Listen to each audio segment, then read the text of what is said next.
Waislamu walitumia vitabu vyao kwa lugha ya Kiarabu ili iwe njia yao ya kujificha, ya kuficha uongo wao. Kwa hiyo Kiarabu cha Qur'ani ni kuficha uongo wa Kiislamu. Maadamu wameshatia wazi uongo wa Kiislamu, uongo wa Qur'ani umekuwa bayana. Au ukiangalia Uislamu kwa mtazamo wa Kikristo, utaona kama dini ya Kiislamu ni ya uongo, Mtume Muhammad ni mwongo, Qur'ani si ya kweli. Kwa mtazamo wa Biblia, kwa mtazamo wa Kikristo, ikiwa Uislamu dini potovu, maana Ukristo itakuwa ndio dini sahihi. Ikiwa Ukristo ni dini potovu, itakuwa Uislamu ni dini sahihi. Mtazamaji wa channel yetu, tunakaa hapa na Mwalimu Kesede kwa ajili ya kufanya vipindi vingine. Kumekuwa na maneno mengi sana juu ya Uislamu yanayotoka kwa walimu tofauti tofauti na watu tofauti tofauti, hasa wa upande wa pili wa Ukristo au wale wasioamini dini kwa ujumla wake. Leo nikasema mwalimu, tuyapitie machache kati ya yale ambayo yamejitokeza hasa mitandaoni tuweze kuyajibu. Na kuna watu kadhaa tumewasikia wakiongea, kuna Mwalimu Chaka wa Musa, kuna Abel Shiliwa, kuna wengine ni Wakristo tu. Kwa mfano kuna dada moja anaitwaga Katoto ka Yesu, naye amekuwa challenge Uislamu hapa na pale. Kwa hiyo nikasema leo tutayajibu hayo yote. Mwalimu, karibu sana, wasalimia watazamaji alafu tuone tunazaje. Naam, salamu alaikum wa rahmatullahi wa barakatuh. Na ndugu zetu wa Kristo tunawatakia amani ya Mwenyezi Mungu. Amen. Iwe kwenu. Nashukuru sana bwana simulizi. Ndiyo. Kama unavyotoka kuongea, ni kweli kuhusikana na bwana Abel Shiliwa. Ndiyo. Anajitahidi sana kwenye mtandao wa TikTok. Ndiyo.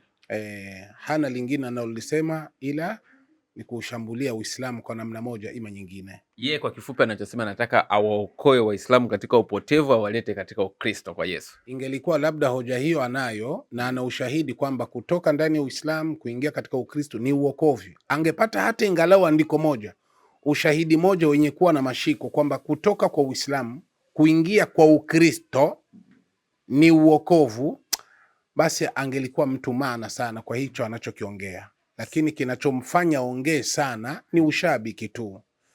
Lakini hana elimu wala hoja ambayo anaweza kuzungumza mbele ya watu, kwa watu wenye elimu wakamuelewa kwa kile anachokiongea, ila ni ushabiki tu ndio unampelekea, na anajifanya na imani sana ya Ukristo.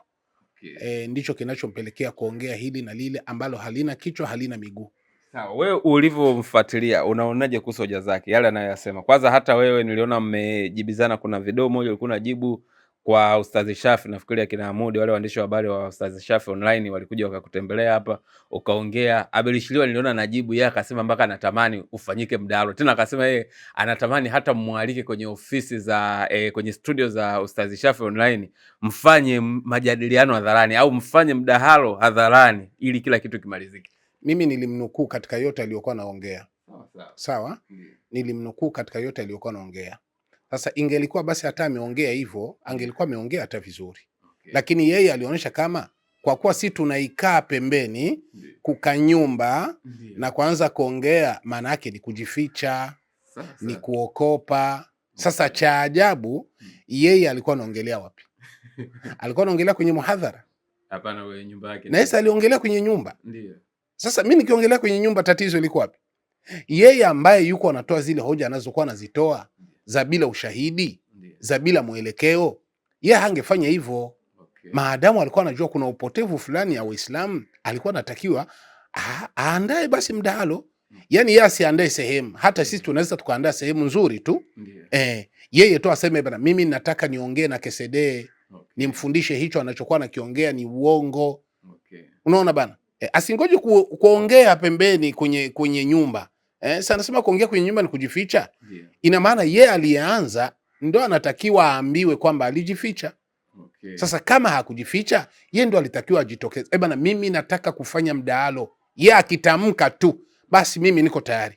Kwa sababu mimi niko tayari muda wote, na sio yeye tu. Na kila siku nawatangazia mapasta, walimu wa Kikristo, anayeona kama mimi ni mwongo katika maalumati ninazozisema siku kwa siku, aniombe mdahalo. Kwani tatizo liko wapi? Okay. Hakuna tatizo. Aniombe mdahalo, aseme bwana Kesede, nataka kufanya mdahalo mimi na wewe. Okay. Tutaandaa sehemu.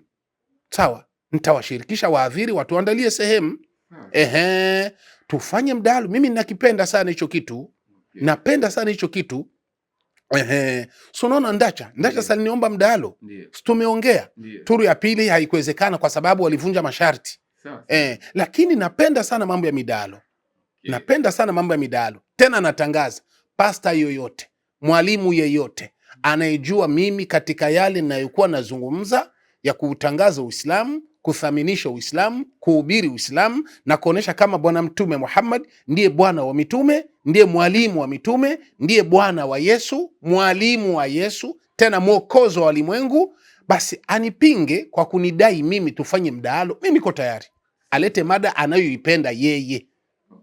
Naona bana, siku yoyote anayoitaka, lakini anaanza kusema mapema ili watu waangalie katika mipango yao na shughuli zao zinavyokwenda. Unaona bana, mimi niko tayari kwa hilo. Kwa hiyo bwana Abeli Shiliwa, wewe kama unanihitaji mimi tufanye mdahalo, wewe sema na utangaze kwenye mtandao kabisa kwamba mimi ninaomba mdahalo na Kesede apange tufanye mdahalo naye. Wallahi mimi niko tayari, nitakubali, nitawashirikisha wahadhiri watupangie sehemu tuweze kufanya kazi. Na apange mada anayoitaka, lakini mada ambayo inahusikana na dini mbili. Kikosekane huku kipatikane huku. Kikosekane huku kipatikane huku. Ikiwa Uislamu dini potofu, maanake Ukristo itakuwa ndio dini sahihi. Ikiwa Ukristo ni dini potofu, itakuwa Uislamu ni dini sahihi. Sawa, tunakiomba hicho kitu. Nitakuwa tayari mimi kujibu maswali yako yote unayoyaleta linaolingana na mada tunaongelea, na yeye awe tayari kujibu maswali yangu nitakayomuuliza kulingana na Ukristo wake kupitia mada tutakayokuwa tukizungumza. Hiyo haina shida, singoje kulalamika sana. Kesede kajificha sijui nini. Sasa ulitaka hayo unayoongelea tuikae kimya? Tusijibu. Tunajibu kama ulivyofanya wewe, uliikaa sehemu na sisi tunaikaa sehemu. Tunajibu kama ulivyotoa wewe ukiwa umeikaa sehemu. Alafu sisi wenye tunajibu kwa kuikaa sehemu kama ulioikaa wewe, ndio inaonekana tunaokopa. Sasa wewe kwa nini usisemi kwamba hatusemi kwamba wewe umeokopa? Na wewe uliikaa sehemu. Uliikaa kwenye nyumba. Ndio sababu nakwambia watu hawana uadilifu na wako na ushabiki ndio wanapeleka mbele. Lakini kwa ukweli wa uhakika wa kuagi na nani? Mimi bwana simulizi alichokuwa naongea nilikinukuu. Nilikinukuu na nikaweza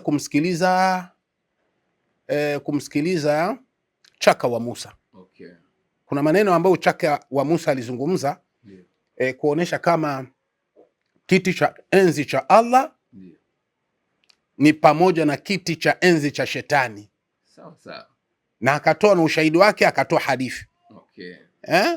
Akamalizia akasema hivi kwamba maadamu kiti cha enzi cha Allah na kiti cha enzi cha shetani kiko pamoja, maanake kuna ushirika baina ya Allah na shetani. Unaona bana? Kuna ushirika baina ya Allah na shetani. Kwa namna tu ya kukashifu tu basi. Lakini ushahidi wowote hakutoa. Hakutoa ushahidi. Hakutoa ushahidi. Ila alitoa ushahidi kwamba shetani ana kiti cha enzi kinaelea juu ya maji. Na Allah ana kiti cha enzi kinaelea juu ya maji. Kwa kuwa kiko juu ya maji na cha shetani kiko juu ya maji, maana kuna ushirika. Sasa mimi nitamjibu hapa tukimaliza bwana Abeli na Chaka wa Musa naye nitamjibu. Vile vile na katoto ka Yesu. Kuna mwanadada mmoja nimewahi kumsikia na mtu mmoja ndio amenitumia video yake. Nikamsikia nikasema huu dada katoto ka Yesu amejiita katoto ka Yesu. Ambaye ni Mungu mtoto naye, kwa sababu Wakristo wanatufundisha mtoto wa Mungu ni Mungu. Na tunapata kuambiwa na Wakristo kwamba Yesu ni Mungu. Sasa akiwa Yesu ni Mungu, mtoto wake naye ni Mungu. Maana katoto ka Yesu bimaana naye ni Mungu wa Yesu. Naam, naye nikamsikia dada huyo dada niliwahi kumsikia siku zilizopita, ila ninavyosikia ni kwamba alivyokuwa ameanza zamani hivyo, kipindi cha nyuma alikuwa ameanza vizuri. Hakukuwa na kashifu Uislamu wala hakukuwa anaonesha ubaya wa Uislamu, ila alikuwa katika akaunti yake alikuwa anakuja kwa system ya kutaka kujua. Lakini mbona Uislamu wanafanyaga hivi? Inatushtua, inatushangaza, hatuelewi mbona Uislamu wako hivi, mbona yani kwa masistemu ya kutaka kujua. Alianzaga vizuri sana, lakini kwa leo sasa ameshapindukia, haiko tena kwa namna ya kutaka kujua, na yeye anaanza kupiga sasa. Anaanza kuattack. Islamu wapotevu, Islamu nini? Katoto ka Yesu. Mbona ulianza vizuri rafiki yangu? Unaanza kuchukua hulka ya wahubiri wa Kikristo wenye wanatukana Uislamu bila hata kichwa na miguu. Wewe ulianza vizuri, ingia ubakie na ule msimamo wako wa kutaka kufahamu. Inawezekana hicho unachotaka kufahamu ukifahamishwa utaona kama Uislamu wako sawa, wako sahihi. Ni wewe tu kuwauliza Uislamu kwa moyo mwema, kwa moyo mzuri, wakuthibitishie hicho ambacho wewe kinakupa dukuduku, ambacho ulichokisikia kwa ubiri wa Kikristo wakikiongelea kwa namna mbaya ambayo kwa uhakika wake kwa Uislamu sio hivyo. Abel Shilo aliwahi kusema hivi, akasema ukisoma Biblia kwa mtazamo wa Qur'ani utaona kama Biblia ni kitabu ambacho hakina maana. Na sio tunaongelea hivyo hivyo. Ukisoma Qur'ani au ukiangalia Uislamu kwa mtazamo wa Kikristo utaona kama dini ya Kiislamu ni ya uongo, Mtume Muhammad ni mwongo, Qur'ani si ya kweli. Kwa mtazamo wa Biblia. Sawa? Au kwa mtazamo wa Kikristo. Tusisemee Biblia kwa mtazamo wa Kikristo. Biblia iko sawa kwa mtazamo wa Kikristo. Utaona kama Qur'ani kitabu ambacho hakifai. Kwa hiyo wewe kama unataka kuujua Uislamu, fanya utafiti wa Kiislamu, fanya utafiti wa kina Qur'ani na ufanye utafiti wa kina ya Biblia. Utakuja kugundua ukweli wa Uislamu. Lakini sasa mimi nataka nianze na Abeli. Sawa? Tukishamaliza Abeli tunakwenda kwa chaka wa Musa. Tukimaliza chaka wa Musa tunakwenda kwa katoto ka Yesu. Naona tutakuwa wafupi wafupi. Sawa. Nilimsikia bwana Abeli akizungumza akasema lake la kwanza akasema hivi baada ya Kesede kunijibu tumeona mjificha. Ndio ile nimetoka kukwambia. Mimi namwambia bwana Abeli mimi sikujificha. Najibu kama ulivyokuwa unauliza, ulionyesha uko na wasiwasi fulani katika Uislamu, nimejibu, nimeikaa sehemu kwenye nyumba na we kama ulivyoikaa sehemu kwenye nyumba ndivyo na mimi nimefuata. Kwa hiyo kama nitakuwa nimejificha, bi maana na wewe umejificha. La pili akasema hivi, kwa nini Kesede anakuwa mwenye kujifungia sehemu bila kuita, bila kuniita ikiwa kweli anajiamini kuwa mkweli? Sasa hilo analolisema, kwa nini yeye hakuanzisha? Yes, ndio ameanzisha. Lazima tujibu kwanza. Kama yeye anajiamini yeye ni mkweli, kwa sababu yeye ndiko anatotoa sana kwenye mtandao kupiga vita Uislamu Sasa kama yeye anajiamini anachokiongea ni kweli, basi sasa niombe mdalo basi. Mimi niko tayari muda wote, na mimi namtangazia watu wote wanisikilize. Yeye tu aseme bwana Kesede, anda mimi nakuja tufanye mdalo. Aseme tu anda na asisaidiwe. Kwa sababu Abeli mimi namjua sana. Maalumati hana. Lakini anajifanya mfasaha wa kusema. Lakini kila anachokiongea hakijui wala hajui kiko wapi. Namfahamu sana. Umwambie basi au atusikie na atuelewe, kama anajua kama anaamini kile alichokuwa nacho ni kweli, kiko sahihi, elimu anayo, atangaze. Unaona bana, atangaze, aseme bwana Kesede mimi nataka tufanye mdahalo. Aseme mimi nataka tufanye mdahalo, wewe uandae na wewe utangaze kama unakubali tufanye mdahalo. Mimi kabla sijakubali au sijakataa, mimi nimesha tangaza. Ukisema tu niko nataka tuje tufanye mdahalo, mimi niko tayari. Nakubali na nawatangazia watu kabla hata haujasema. Ukikubali tu basi useme tupange lini na tuandae sehemu.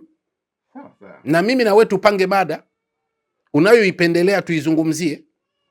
Niko tayari, tutafute sehemu, asisaidiwe na mimi nisisaidiwe. Yes, anajidai elimu anayo, maana yake hawezi kusaidiwa. Unaona bana?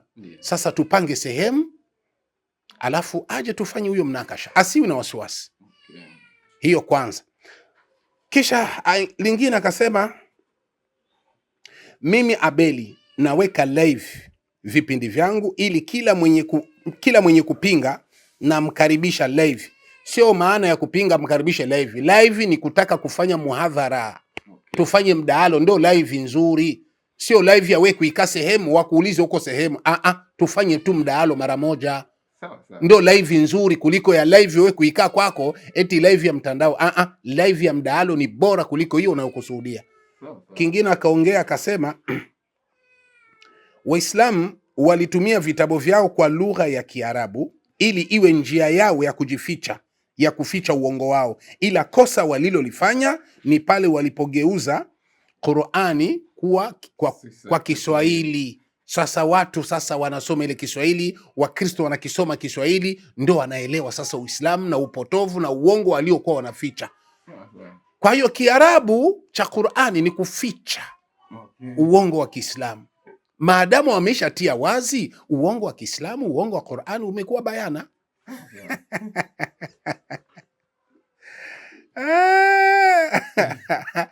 Alipoongea hivyo nikamcheka sana Belishili. Yaani hawagi na hoja. Ni vitu tu kama hivyo, kama vya watoto wadogo. Kama watoto wadogo, kama wale washabiki wa mpira. Unaona bana, angepiga hivi. Unaona? Ndio vya Belishili wa hivyo. Yeye hawagi kabisa na hoja yenye kushikana kabisa imara ya elimu. Tizama hapa Qur'ani inasema, hadithi inasema, tizama hapa Biblia inasema, kitabu fulani kinasema, tizama. Yani alinganishe elimu aliyokuwa nayo kupitia elimu ya vitabu. Hakuagi na hivyo vitu. Sawa. Anajiamini kusema tu sana, anajifanya mfaswaha, lakini hicho anachokiongelea hakina mashiko. Kiufupi ni kwamba Qur'ani kutoka katika lugha ya Kiswahili, kutoka katika lugha ya Kiarabu kuingiza katika lugha ya Kiswahili haikukuwa na maana kwamba ndio tunafichua. Hiyo kwanza inaashiria kama Qur'an, Uislamu hauna kitu cha kuficha. Dini ya Kiislamu haina kitu cha kuficha. Qur'ani ilishuka kwa Kiarabu. Na 12:2 Qur'ani inasema Mungu aliposhusha kwa Kiarabu ni kutaka mpate kufahamu. Kwa nini tupate kufahamu? Maana yake asili ya lugha ya Qur'ani mpaka leo ndio ile ile. Na mpaka kiyama. Kwa hiyo ile Kiarabu iliashiria kufahamu. Ina maana kwamba wangelitoa katika lugha ya Kiarabu, waite katika lugha tofauti tofauti, kisha Kiarabu kisikuwepo, ufahamu ule ungepotea. Sawa. Ungepotea. Kama leo ndugu zetu wa Kristo, ufahamu wa Mungu hawana. Kwa sababu gani? Waisha poteza asili ya lugha ya vitabu vya wana wa Israeli. Unaona ndugu yangu simulizi. Leo hapa nikikuuliza, una uhakika gani kwamba hii Biblia tuliokuwa nayo ya Kiswahili, ima ya Kiingereza, ima ya Kifaransa, iko sambamba na kile kilichokuwa zamani katika vitabu vya asili vya Waebrania? Utanijulisha kwa kitu gani? Labda kwa miujiza ambayo inafanyika au uzima unaopatikana kupitia maneno ya Biblia, labda naweza nikasema hivyo. Lakini kwa yale maneno ambayo yalikuwa yameandikwa kwa lugha ya Kiebrania, Wakristo wengi hasa ambao wa lugha tofauti hatujui. Hamjui. Yani mnasoma Mathayo, mnasoma Marko, Luka, Kumbukumbu, lakini hayo mnayoyasoma hayo hamna uhakika kama hayo ndiyo yale yaliyokuwa katika vitabu vitakatifu vya Wayahudi katika lugha ya Kiebrania. Hamna uhakika. Ila wanaoingiza tu imani na mapenzi tu ya kuamini hivyo hivyo. Yani mnaamini tu hivyo hivyo. Hii maneno ni ya Mungu, hii maneno ya Mungu. Reference gani ambayo mnayo? Sisi leo Qur'ani iko katika lugha yake ya asili, pembeni wanatia Kiswahili, pembeni wanatia Kifaransa, pembeni wanatia Kiingereza na lugha tofauti, lakini ile ya asili iko pale pale. Mfasiri atakapokosea anapata fasi ya kujirefere, fasi ya kutizamilia, atakimbilia kwenye asili. Hapa ambako mfasiri ametafsiri kwa lugha ya Kiswahili, je, kwa asili yake maana yake ni hiyo hiyo? Anarudi kwenye asili yake. Kwa hiyo sisi tungali na ile bahati ya Qur'ani yetu iko sawa kabisa, kwa sababu asili yake mpaka leo tunatumia Qur'ani kwa lugha ya Kiarabu, tunafafanua kwa lugha tofauti, lakini ile ya Kiarabu asili yake iko pale pale. Kwa hiyo hakuna kuficha katika Uislamu. Haya, kitu gani sasa kimefichuliwa ambacho kilikuwa kimefichwa? Angetuambia sasa, ambacho mlikuwa mnaficha ndio hiki, sasa hapa kimefichuliwa ndio hiki. Sasa kitu gani? Hajasema, ila mimi nataka kumuonesha dini au Ukristo ndio dini ya kuficha. Uislamu sio dini ya kuficha. Kwa sababu hakuna ubaya wowote uliokuwa ndani ya Uislamu ili Uislamu uweze kuficha. Hakuna. Na kwa kuwa dini ya Kiislamu ni dini ya Mungu, ndio maana kila kitu kiko wazi katika Uislamu. Na hakuna kitu cha upotovu ndani ya Uislamu, wala ndani ya Qur'ani hakuna. Hajawahi kutokea mtu yeyote tangu Bwana Mtume Muhammad mpaka kiyama. Hajawahi kutokea na hatatokea mtu kudhihirisha uongo wa Qur'ani na ushahidi bayana na ikawa na mashiko yenye kueleweka? Hakuna. Namtaka hata mtu mmoja, na natangaza, anayejijua kama kuna uongo ndani ya Qur'an. Qur'an imesema uongo, tizama Qur'an inasema hivi, inaenda kinyume na Biblia, tizama hivi, hii ni uongo, aseme, alafu tutamfundisha. Sawa bana eh? Mimi nataka kuonesha kama dini ya Kiislamu haiko dini ya kuficha, lakini Ukristo ndio dini ya kuficha. Hicho kitu nataka nimuoneshe ili apate kugundua. Na simulizi, ningeomba ungenisomea kamusi ya Biblia. Kamusi ya Biblia nisomee katika kitabu. Kwanza ungenisomea utangulizi wa Mathayo. Okay. Utangulizi wa Mathayo katika Biblia ya Verbum. Sawa. Biblia ni Verbum, utangulizi wa Mathayo katika ukurasa wa 1790 inasema, Injili zote zimeandikwa kwa Kigiriki. Naam. Lakini kadri ya mapokeo ya kale inaonekana kwamba Mtume Mateo aliandika Injili ya kwanza katika lugha ya Kiaramu. Naam. Ndiyo lugha ya nchi ya Palestina. Naam. Injili hiyo ilitangulia Injili ya Marko ilipotea kabisa. Injili hiyo iliyotangulia Injili ya Marko ilipotea kabisa. Rudia tena, maneno mazito sana kaka. Injili hiyo iliyotangulia Injili ya Marko ilipotea kabisa. Unaona bana? Injili hiyo ya Mathayo iliyoandikwa katika lugha ya Kiaramu.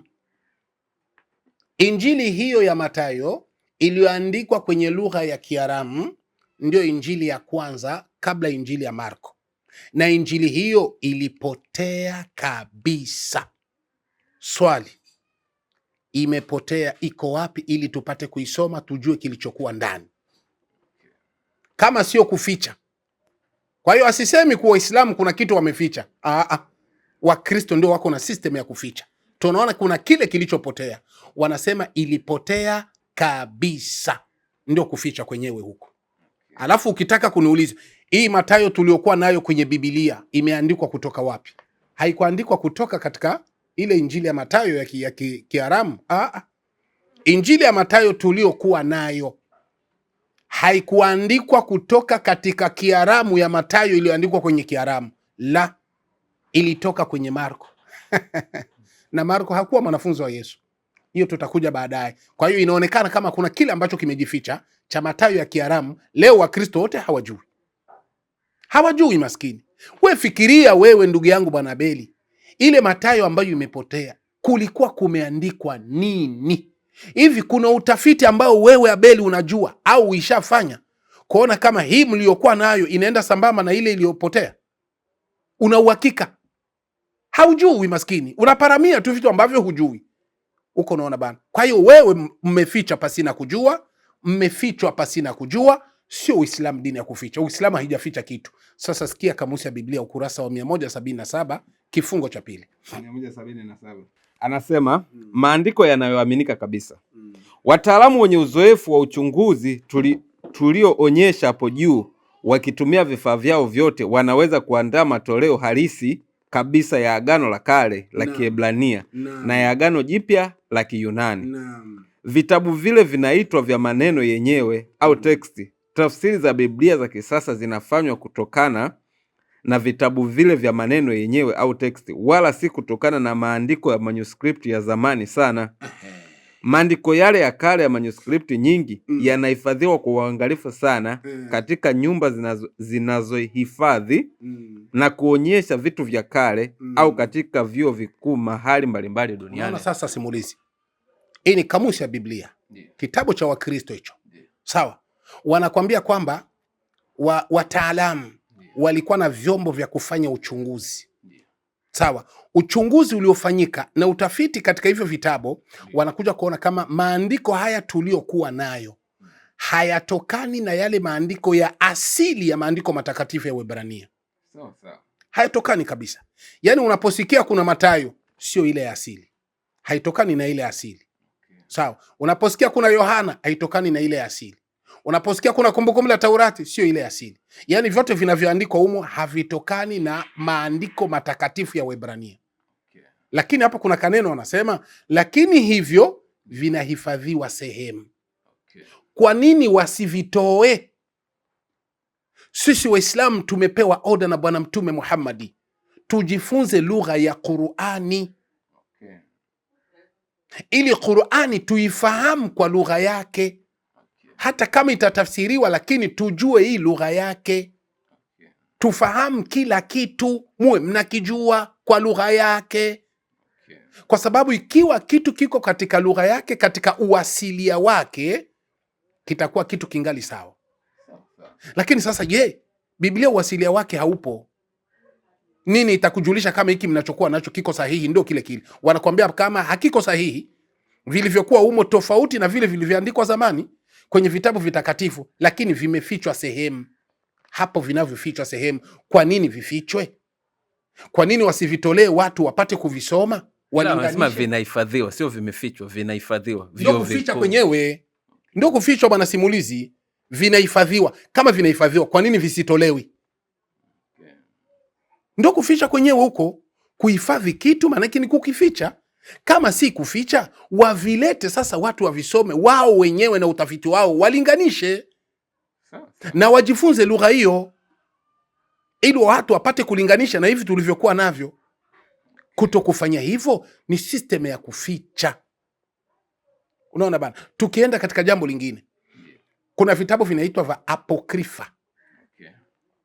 Vitabu vya apokrifa ni vitabu vilivyotafsiriwa kutoka katika lugha ya Kiyunani kupeleka katika lugha ya Kilatini, kutoka kwenye Kilatini kupeleka katika lugha tafsiri mbalimbali, ndio vinaitwa apokrifa. Apokrifa, wengine wanasema apokrifa ni vile vitabu vya ziada. Kuna vitabu vya ziada katika Biblia ambavyo vilitolewa vikaitwa apokrifa. Mfano, ukisoma Nyakati wa Pili 13:22. Mstari wa 22 anasema, na mambo ya Abiya yaliyosalia na njia zake na maneno yake yameandikwa katika kitabu cha maelezo cha nabii Ido. Unasikia andiko hilo? Mambo ya Abiya. Abiya ni nabii. Yaliyosalia na maneno yake yameandikwa kwa kitabu kinachoitwa cha Ido. Nabii Ido, nabii wa Mungu yo. Sawa. Maneno ya nabii mwenzake Abiya yako kwenye kitabu cha nabii Ido. Nabii Ido, unaposikia nabii wa Mungu, bimaana ni yule aliyekuwa anaongea na Mungu, aliyekuwa anafunuliwa na Mungu. Itakuwaje maneno yake yatolewe? Hapo ni kitu cha kujiuliza. Kwa nini hicho kitabu cha nabii Ido hakipo? Na kwa nini kimetolewa hali ya kuwa huyu ni nabii wa Mungu? Nabii wa Mungu ni yule aliyekuwa anafunuliwa na Mungu. Maneno aliyokuwa anafunuliwa huyu nabii yanaitwa kitabu cha Ido. Kwa nini kiondolewe?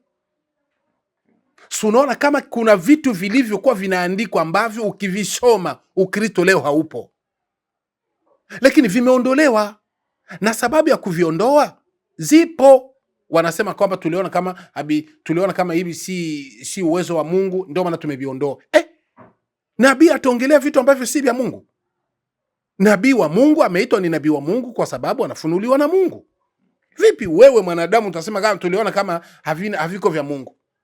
Maanake kuna kitu walichokisoma mle wakagundua kama hiki kitu hapa tukipima kukiweka tu Ukristo hauko. Sio hilo tu. Soma kitabu cha Hesabu. Soma Hesabu 14. Hesabu 14. 21:14. Sawa, mstari wa 21 nasema, lakini hakika yangu kama niishivyo, tena kama dunia hii nzima itakavyojawa na utukufu wa Bwana, kwa sababu watu hawa wote ambao wameuona utukufu wangu na ishara zangu nilizozitenda huko Misri na huko jangwani, pamoja na haya wamenijaribu mara hizi 10, wala hawakuisikiza sauti yangu. Hesabu 21:14. 21:14. Hesabu. Sawa. Mstari wa 18 unasema, kwa hiyo imesemwa katika kitabu cha vita vya Bwana, wahesabu katika Sufa na bonde la Arnoni. Twende. Na materemsho ya hizo bonde kwenye kuteremka. Kwa hiyo imesemwa katika kitabu cha vita vya Bwana, wahesabu katika Sufa na bonde la Arnoni na materemko ya hizo bonde. Inaandikwa kwenye kitabu gani? Rudia hicho kitabu kieleweke, watu wajue kitabu kingine jina lake hapo ni kitabu gani. Kwa hiyo imesema katika kitabu cha vita vya Bwana. Unaona? Okay. Kitabu cha vita ya Bwana kimo humo katika vile vitabu 66? Hapana. Hakiko. Maneno hayo yameongelewa kwenye kitabu cha vita ya Bwana, hakipo. Sasa kama hakipo, kiko wapi? Bimaana kinafichwa pale ambapo tuliambiwa kwamba vimehifadhiwa. Kwa nini watu wasivisomi?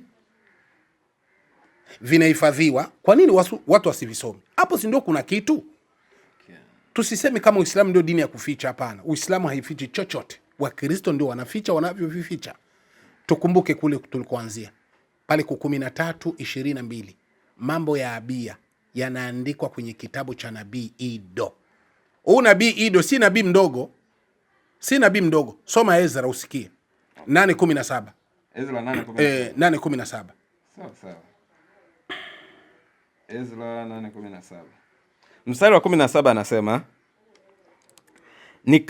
nikawatuma kwa Ido mkuu huko Kasifia. Rudia tena. Nikawatuma kwa Ido mkuu huko Kasifia, nikawaambia watakavyomwambia Ido na ndugu zake hao Wanethini huko Kasifia, kwamba watuletee watu watakao hudumu katika nyumba ya Mungu wetu. Inatosha. Kule tuliambiwa Ido ni nabii. Yeah. Na hapa umeniambia ni mkuu. Yeah. Kwa hiyo ni nabii mkuu. Okay. Maneno yake ilikuwa ni ya nabii mkuu. Ina maana anaitwa ni mkuu kwa sababu maneno yake yalikuwa ni mazito, maneno makubwa kutoka kwa Mungu. Hayo maneno yake, kitabu chake hicho kinachoitwa cha nabii Ido kina maneno mazito. Okay. Lakini haijulikani kiko wapi na kilikuwa kinaandikwa nini. Okay. Sawa. Bwana tusomee. Hii ni kitabu kinasema Biblia inasema. Ni kitabu kinatafsiri maneno andiko kwa andiko za Biblia. Biblia inasema, nikusomee ukurasa wa ngapi? Nisomee ukurasa wa 681.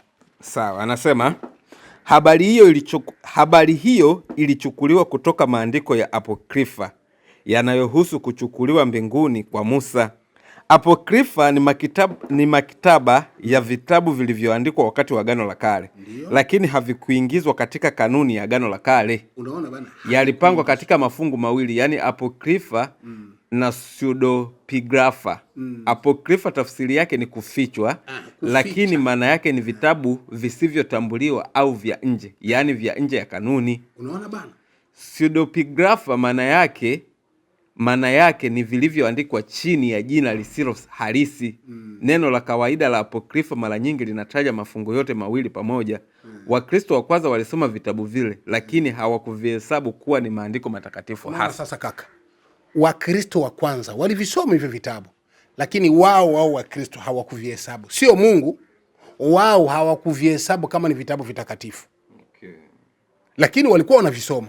Sasa kama walivisoma, kwa nini leo watu wasivisomi? Okay. Ndio maana kitabu kilisema vinahifadhiwa sehemu. Watu wavisome. Ni kutaka kukuonesha kama katika Ukristo wanaficha vitu vingi sana. Sio Uislamu ndio dini ya kuficha. Hakuna kitu katika Uislamu kinachofichwa. Hakuna. Kila kitu kiko wazi. Kila kitu kiko wazi. Ingelikuwa mko ndani ya uongo uliokuwa bayana na unaeleweka, Uislamu leo haupo. Unasikia ndugu yangu? Vile vile katika kuendelea tusome sasa kamusi ya Biblia ukurasa wa 135 kifungo cha 4. Anasema kifungo cha 4 namba 4. Sawa, hii hapa anasema maandiko ya Apokrifa. Katika karne ya 3 na ya 2 kabla ya Kristo, maandiko mapya ya Kiyahudi yalitokea kwa wingi. Baadhi yake yaliandikwa vizuri, nayo yalivutia, na hivyo yalijulikana sana, hasa wakati mabadiliko makubwa yalipotokea Israeli na katika nchi nyingine ambapo Wayahudi waliishi. Lakini kuenea na kupendwa kwake hakukuyapa maandiko haya mamlaka, wala hayakuingizwa katika kanuni ya Wayahudi ya Kiyahudi.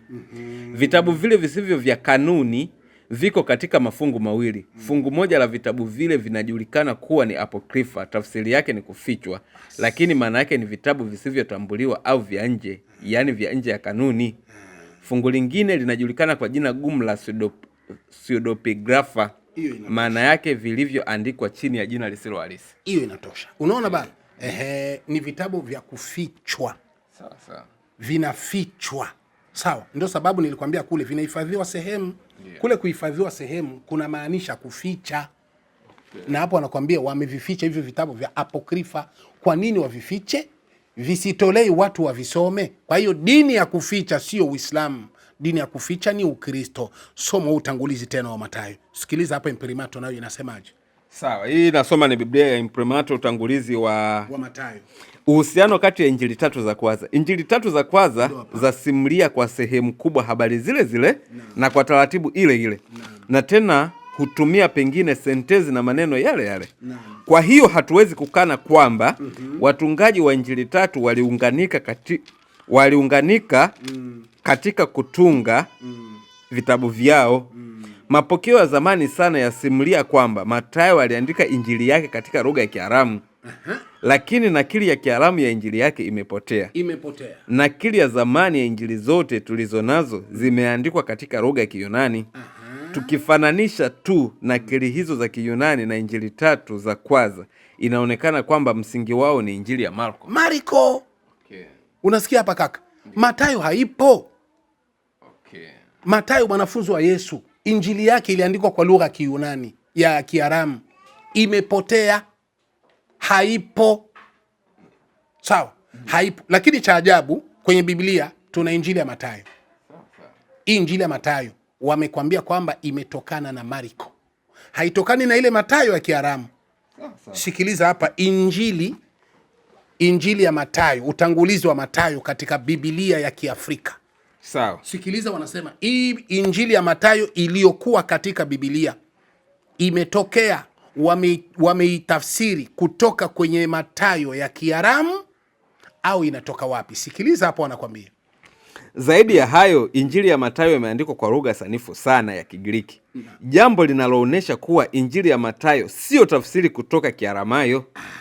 Aidha, kwa uhakika kabisa yaliyomo ndani yake yanategemea kwa kiasi kikubwa sana injili iliyotangulia ya Marko, injili ambayo karibu yote imeingizwa ndani yake. Unaona bana? Kwa hiyo hii injili ya Mathayo iliyokuwa katika Biblia imechukuliwa kutoka kwa injili ya Marko.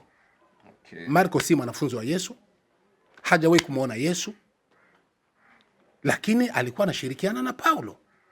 Okay. Sasa we fikiria, hii injili ya Mathayo iko wapi? Inafichwa sehemu. Kwa hiyo dini ya kuficha sio Uislamu. Naona kaka yangu sio Uislamu. Kwa hiyo alikuwa ni chuki tu aliyokuwa amepandikiza, lakini ukweli ni kwamba Uislamu sio dini inayoficha. Hapana, Uislamu haifichi chochote. Na hakuna kitu ndani ya Uislamu ambao ni hoja yenye kuwa na mashiko kwamba kuna upotevu ndani. Atoe hata moja. Unaona bana? Atoe hata moja. Na kama ataona hana muda, basi yeye aseme mimi nahitaji na ninatangaza, mimi nataka mdahalo na kesede. Atangaze kabisa kwenye mtandao. Mimi nataka mdahalo na kesede.